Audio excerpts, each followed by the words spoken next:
Boa noite, queridos irmãos, sejam todos bem-vindos. Então, neste momento em que vamos nos acomodando na cadeira, relaxando a nossa mente, nosso corpo, entrando em contato com o nosso Mestre Jesus, o nosso Pai de amor e luz, queremos agradecer por estarmos mais uma vez aqui reunidos para escutar os teus ensinamentos. E pedimos, Senhor, que esta luz que desce sobre nós continue nos guiando e nos instruindo no caminho correto do amor e da caridade. Muito obrigado, Pai de amor, Mestre Jesus, permaneçam conosco hoje e para todo sempre, e que assim seja. Deixo vocês agora com o nosso irmão Ivanor para a palestra, onde vamos falar sobre a Divina Presença.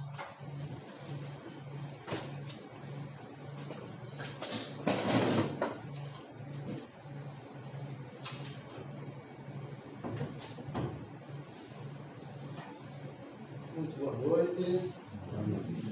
É com grande carinho que a Sociedade Espírita Jesus de Nazaré recebe a cada um de vocês, e também o mesmo carinho com que cada um dos trabalhadores dessa casa vos recebe. Sejam bem-vindos. O tema dessa noite, que o departamento doutrinário da nossa casa escolheu para, dentre outros que haverão durante o mês, o calendário de palestras, então, dessa noite, o tema é a Divina Presença. O que nos fala a Divina Presença? Isso está no livro Iluminação Interior, capítulo 1, do livro psicografado por Divaldo Franco, ditado pelo Espírito Joana de Ângeles.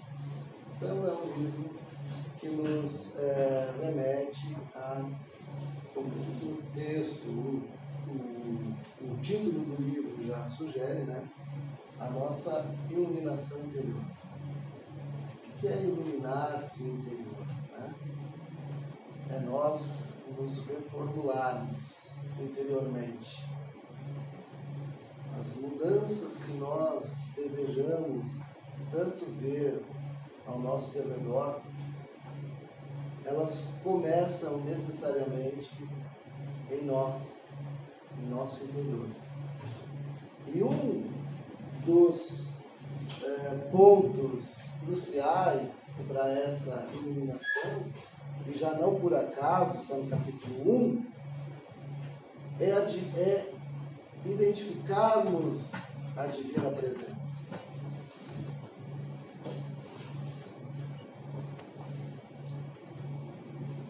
Então, o que nos fala? Eu peguei do texto, pensei alguns tópicos do texto, porque ele é longo.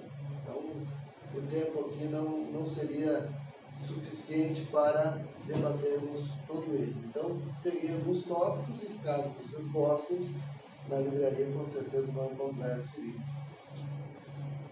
Em tudo que observas e contemplas, encontrarás a divina presença de Deus manifestando-se de maneira inconfundível. A harmonia que mantém os astros no cosmos, embora a agitação contínua do nascer e do morrer desses sistemas em equilíbrio incomum, confirma-lhe a causalidade, não é casualidade, causalidade, é de causa, onde está a causa disso. Então, em tudo que nós olhamos, nós encontraremos a divina presença de Deus. Começando por nós. Então, quando nós nos deparamos diante do espelho e vemos refletido lá a nossa imagem atual do corpo, do envoltório que estamos usufruindo pela graça divina, ali nós já devemos obrigatoriamente ver Deus em sua obra.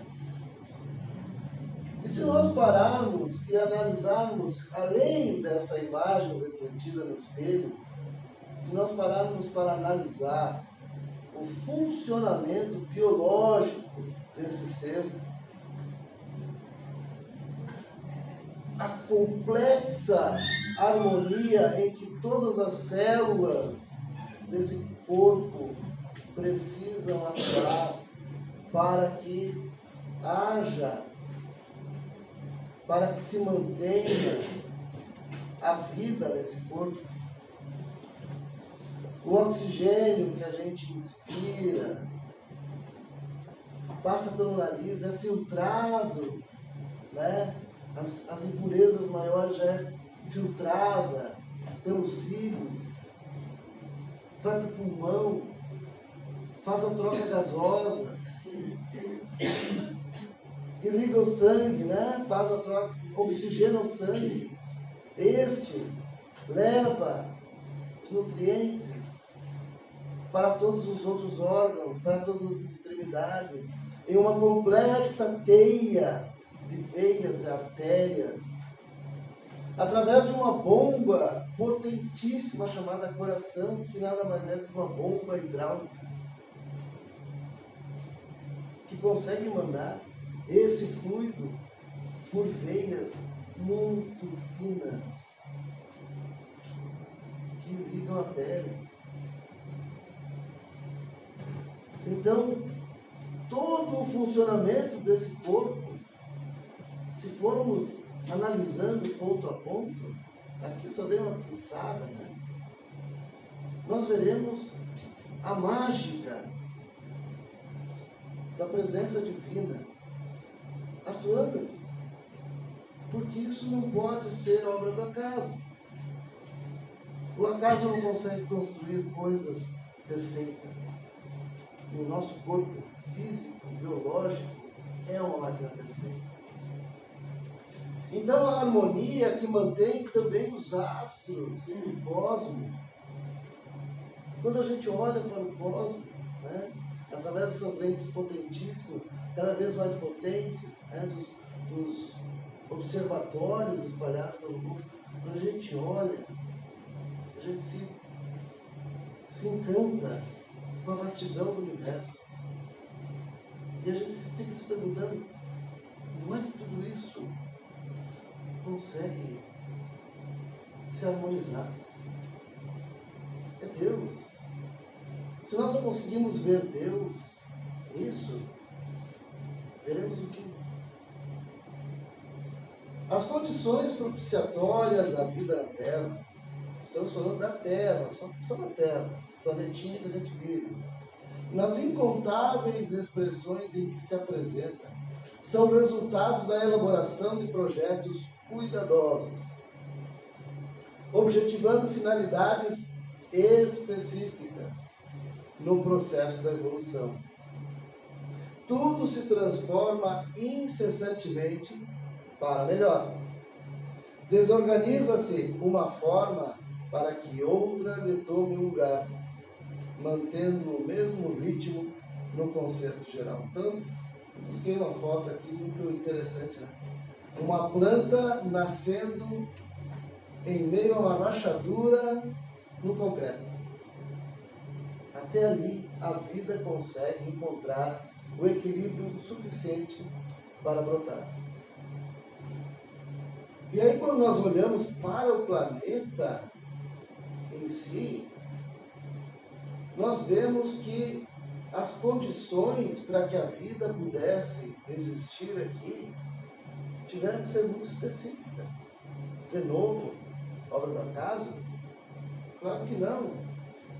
Porque se a Terra fosse 1% mais próximo do Sol, ou 1% mais distante, já essa vida seria totalmente abalada. Então parece que a Terra foi posicionada milimetricamente, medido a paquímetro. Quem trabalha na mecânica sabe, paquímetro é um instrumento de medição. bem comum na mecânica, né? Não foi nem com trena, porque o erro de medição de uma trena já não seria admissível para que a vida na Terra fosse possível.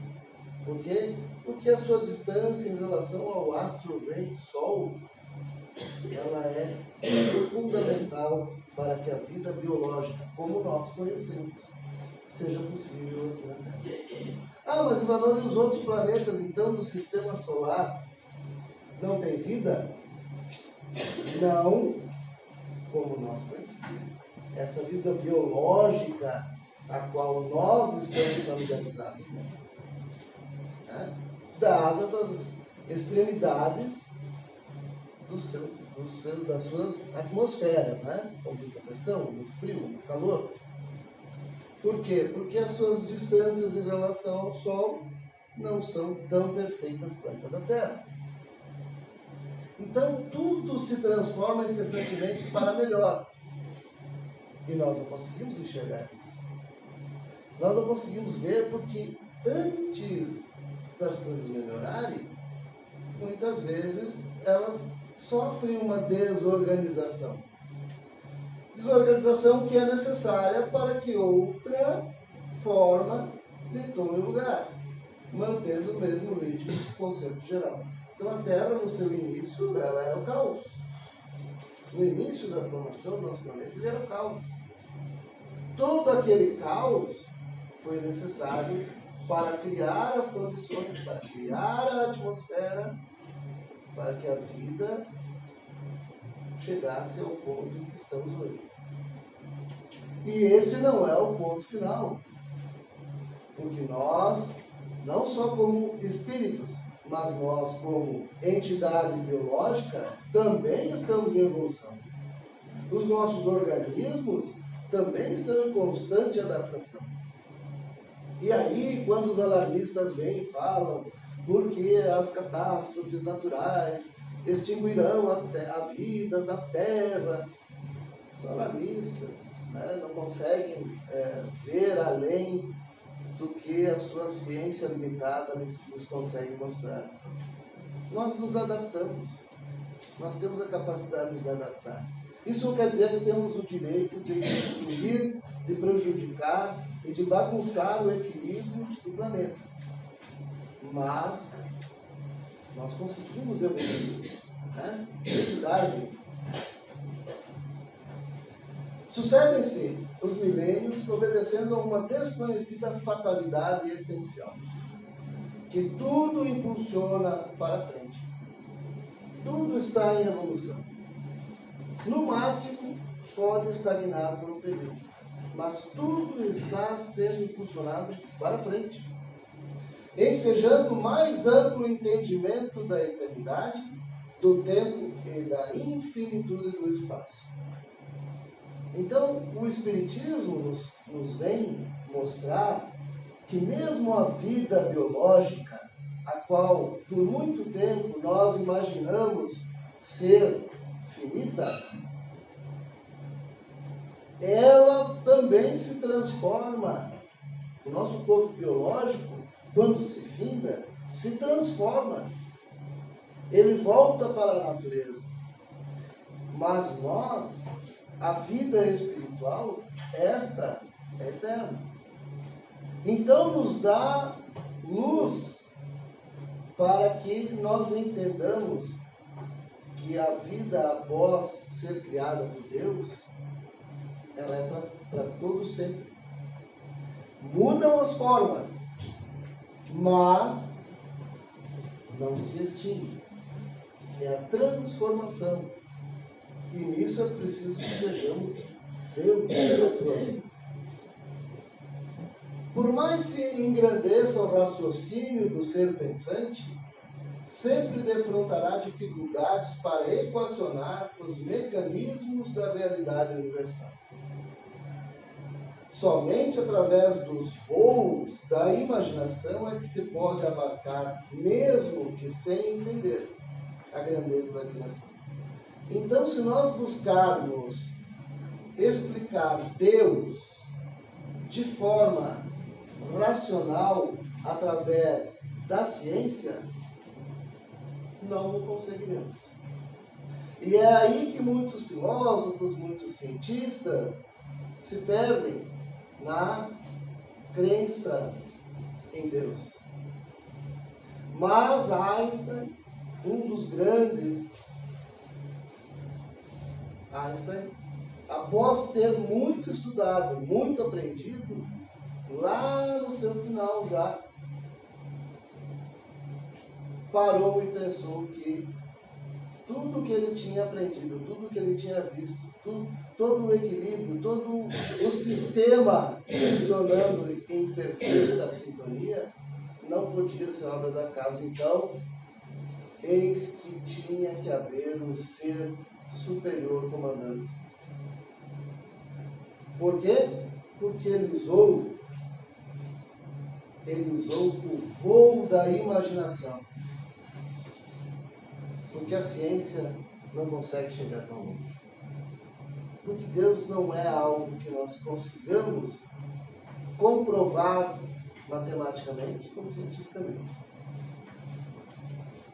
Nós conseguimos sentir, nós conseguimos ver se tivermos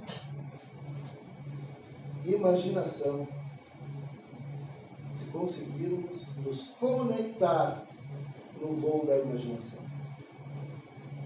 Aí conseguiremos entender a grandeza da sua criação. Deus prossegue criando sem cessar. Deus não criou o universo para o a todo instante Ele está criando. E o universo a todo instante está se expandindo. E a todo instante espíritos novos estão sendo criados. Simples e ignorantes, tal como nós, um dia, em nosso princípio, também o fomos. Com, obviamente, a missão de se tornarem criaturas, espíritos evoluídos. Então, ele não cessa, porém, no bípede pensante que somos nós. Essa não é a nossa estadia final. Nós estamos em processo de evolução. E ser um espírito encarnado num corpo biológico no planeta Terra é só um estágio de nossa evolução. Fim do nosso progresso possível nesse planeta, iremos para outros mais evoluídos, em outra forma, com outras capacidades muito maiores, mas jamais pararemos de crescer, de aprender, de evoluir. Todas as manifestações no mundo das formas, direcionadas por uma energia peculiar, modificam-se, tornando-se mais complexas, até alcançar estágios definitivos que as caracterizam no campo material. Então, tudo que está criado está também em evolução. E isso não serve só para nós. Isso serve para todos os reinos: mineral, vegetal, animal, as bactérias, os vírus. Tudo está em constante movimento e evolução.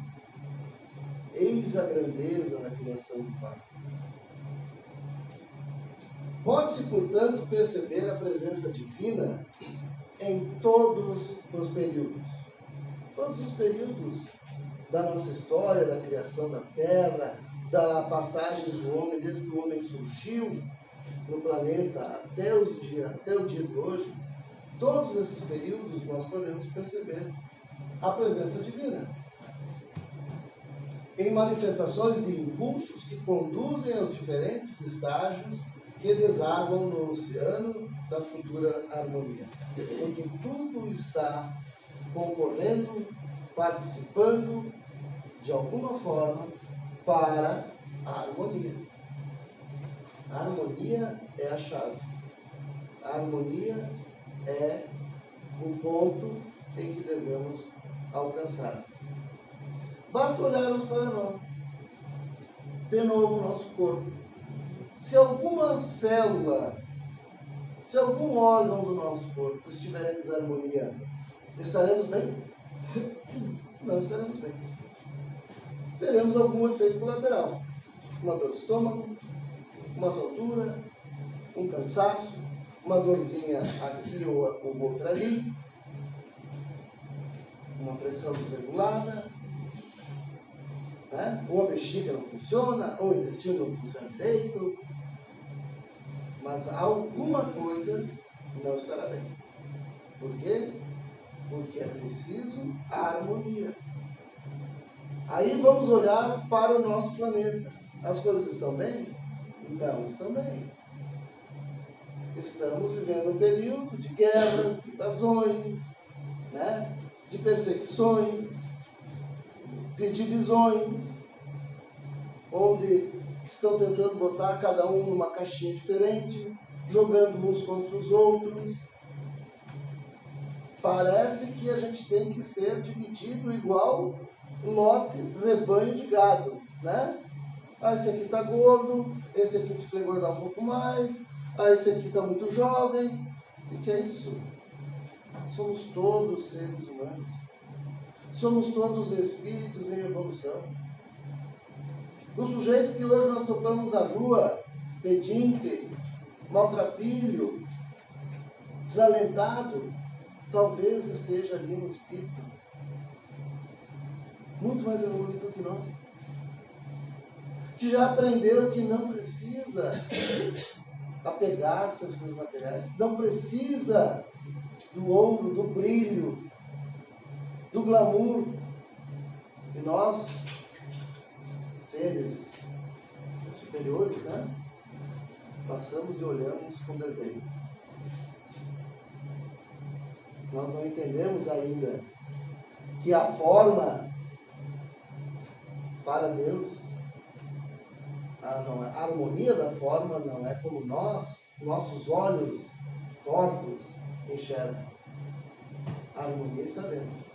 A harmonia está na vibração. A harmonia está na luz que emitimos. Por isso, iluminação interior. E quando estamos em equilíbrio, emitimos luz.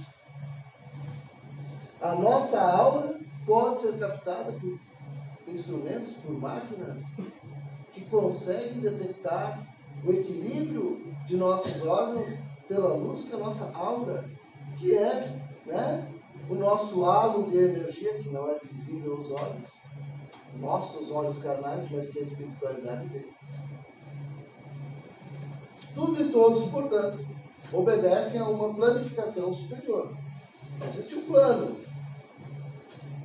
Por mais que não saibamos, porque não temos competência para isso, existe um plano. Para todos, para tudo. Antecipada, inevitável e determinista para a harmonia total. De novo, harmonia. O que nós devemos buscar? Harmonia. Harmonia física, harmonia mental, harmonia espiritual, harmonia de vibração. Jamais se fragmenta a mente divina. Deus não se fragmenta. Então, há umas correntes filosóficas aí que dizem que Deus fragmentou-se, e então Ele está em fragmento habitando em cada um de nós. Deus não se fragmenta.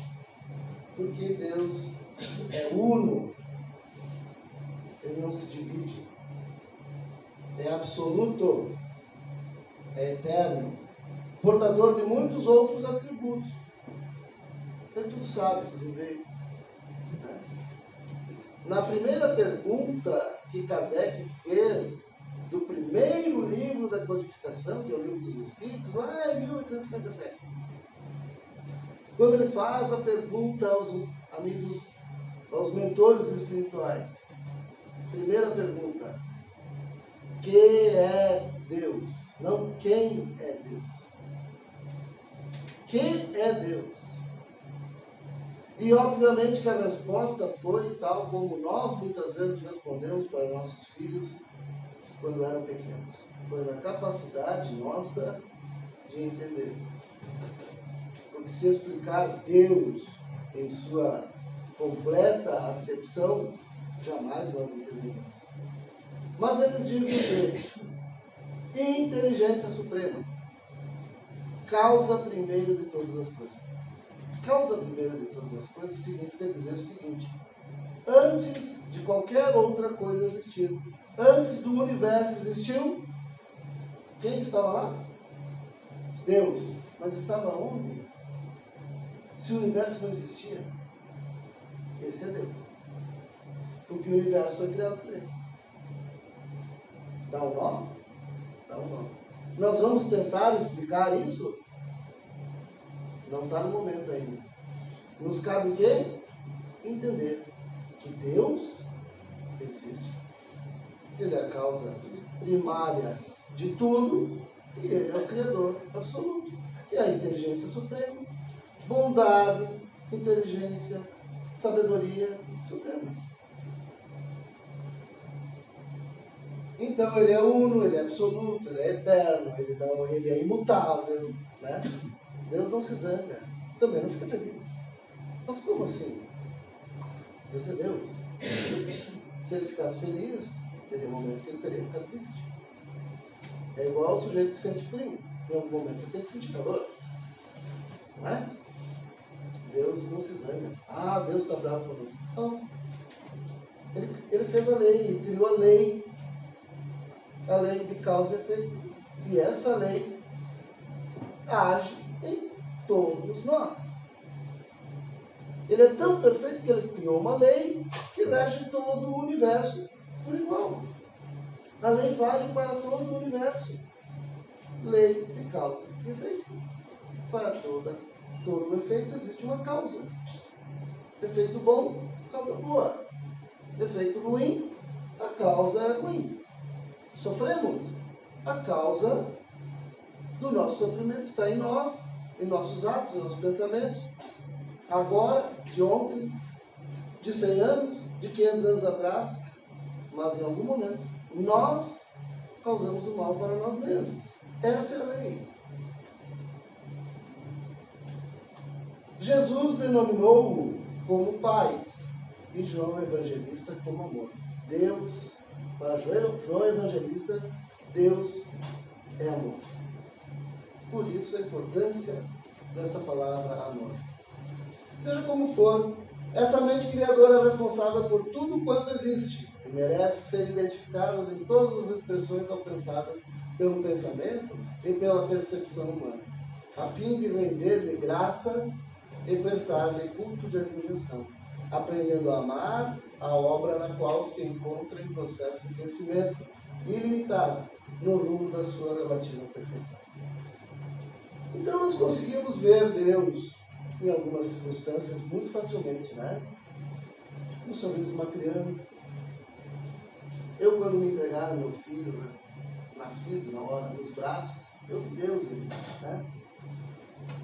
Você participar da geração, da formação de um corpo que recebeu um espírito por meio da espiritualidade, isso é obra de Deus. A gente consegue ver Deus em algumas circunstâncias. Geralmente, circunstâncias boas. Mas será que conseguimos enxergar Deus numa vez? Dá para enxergar Deus numa vez? Num acidente? Dá para enxergar Deus na miséria?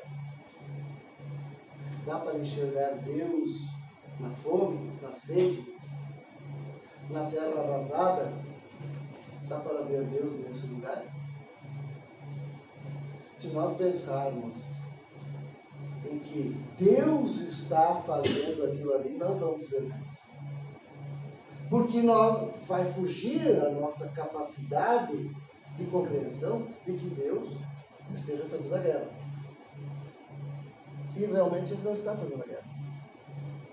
O que faz a guerra somos nós, ao transgredirmos a lei de Deus. Aonde está Deus então? Na certeza de que Ele vai fazer com que aquilo ali, em algum momento, atinja o ponto de equilíbrio e volte aos trilhos. Assim sendo, o amor é chamado a compartilhar dessa saga extraordinária, unindo todas as criaturas no mesmo nível de sentimento e de afeição. Maneira apropriada de demonstrar gratidão ao Pai misericordioso. E assim, irmãos, nós devemos ter a clara compreensão de que Deus, em sua infinita misericórdia, amor, bondade, grandiosidade, criação, está em cada um de nós. E quando Jesus dizia sempre, tudo que fizeres a um desses pequeninos é a mim que o fazes, ele estava realmente dizendo que tudo que nós fazemos que colabora positivamente na obra de Deus, com amor, com gratidão, com caridade, é a Deus que estamos fazendo. É a nós que estamos fazendo. Pela lei de causa e efeito. Se eu quero o bem, eu tenho que fazer o bem. Olha a magnificência de Deus. Ele permite que nós recebamos aquilo que nós mesmos fazemos. É por isso que se nós estamos doentes, se nós estamos passando por problemas, nós devemos enxergar Deus atuando em nós, para que nós busquemos e encontremos o equilíbrio, a harmonia. Agradecemos a atenção dos irmãos, convidamos a todos para fazermos a nossa prece final. Gratos a esse Pai bondoso, amoroso, infinitamente bom, que nos colocou novamente essa noite, reunidos aqui, buscando iluminar em nós, através do conhecimento, o nosso eu interior, as nossas mentes, conturbadas por vezes, mas capazes de maravilhas. Somos também co-criadores, também conseguimos, Senhor, em Tua obra, criar, que possamos criar coisas boas, que possamos participar na criação de um planeta melhor, de um universo melhor, que possamos vibrar em harmonia com Tua obra e que deixemos de lado os pensamentos negativos, as energias pesadas e dessa forma estejamos harmonicamente vibrando em Teu amor. Brilhe Tua luz, nos envolva em Tua proteção, nos acompanhe no retorno aos nossos lares. E que assim seja.